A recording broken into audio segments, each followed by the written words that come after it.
Good morning, friends. It's Jolene. How are you? I haven't made a video in a while, and that is because I take the weekends off from exercising, Saturdays and Sundays, from formal activity, formal exercise, meaning my DVDs. And then I actually took Monday and Tuesday off of this week.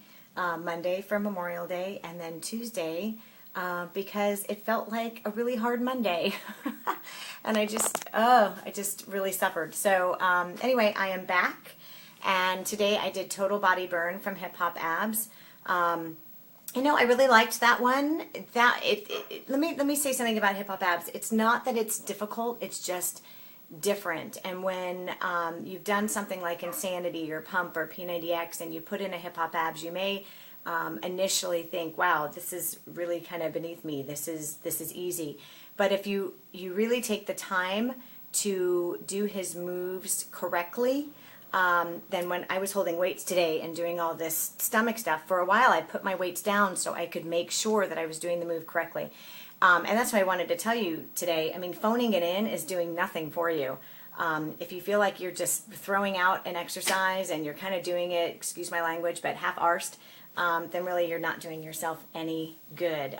You're actually not doing your muscles any good, but then there's something more important that's going on there. What you're telling yourself is that because you're working out alone, you can cheat, and that's okay, and the only person you're cheating is yourself. The other thing I wanted to mention is that schools are out next week. That provides a whole new situation for us mommies who are at home all day. When are we going to get that workout in? We've got kids home. I want to say something to you, and I don't want it to come across too blunt, and yet it's going to be pretty direct. You set the schedule, period. When I started this journey 3 years ago, I sat my family down, I told them what was going to be happening, and I said, please don't interrupt me while I am doing my exercise. It's the time that I have for me. And so I realized that life happens. Life is going to happen for the rest of life. So using that excuse, especially in my challenge group, just doesn't fly. That life got in the way. This is life. This gives life. So you have to figure out if it is your frog. And if you've never read that book, you should. It's called Eat That Frog. What is the frog? What is that thing that you least want to do? If you were to search yourself deeply, you would find out that it's this.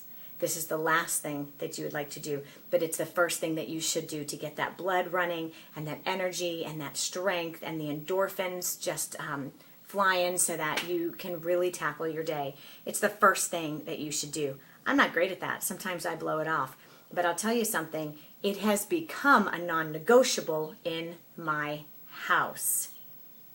I brush my teeth every day. I shower. Yeah, I make sure that my family has food. I make sure that my family has clothes. I take care of my dogs. These are all things that I can't just blow off. And what I've learned is that I've got to treat this time of exercise as the same thing. So if a kid is sick, you know what? Your kid's going to be okay for 20 minutes while you get it in. If you have errands to run and you've got to get things done, then at least get in 10 to 20 minutes. The point is, we can use anything as an excuse, and until you recognize that you are using things as an excuse, you're never going to develop the habit and the skill to make this a long-term thing. Okay? One of the phrases I like to use is earn it. Don't mask it. So what do I mean? Put in the work, put in the hard work rather than trying to cover it up with an excuse if I fell off the wagon or I had this to do or yada, yada, yada. Earn it. Because when you do that, it really does seep into all other areas of your life. Tackle the hard stuff first. Trust me.